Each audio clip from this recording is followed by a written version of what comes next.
చికెన్లోకి కావాల్సిన ingredients. Chicken మంచిగా wash చేసుకొని అందులో పసుపు, ఉప్పు, కారం, ధనియాల పొడి, గరం మసాలా అన్నీ వేసుకొని తర్వాత కార్న్ఫ్లోర్, మైదా 2 టేబుల్ స్పూన్స్ వేసుకోవాలి. వేసుకున్న తర్వాత అల్లం వెల్లిగడ్డ పేస్ట్ వేసుకోవాలి. వేసుకున్న తర్వాత మంచిగా మిక్స్ చేసేసుకోవాలండి. మంచిగా మిక్స్ చేసేసుకుని ఇప్పుడు 2 table spoon of oil add చేసుకోవాలి. ఆయిల్ యాడ్ చేసుకొని మరొకసారి మంచిగా మిక్స్ చేసేసుకోవాలండి.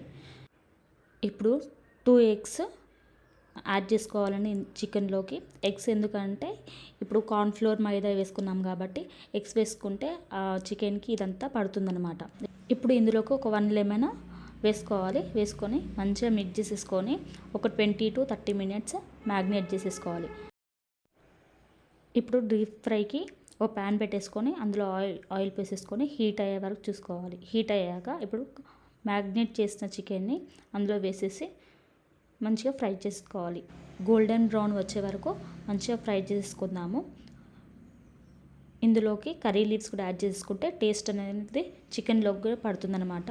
చాలా బాగుంటుంది. ఒకసారి మధ్యలో ఒకసారి ఇలా మిక్స్ చేసేసుకోవాలి. మంచిగా గోల్డెన్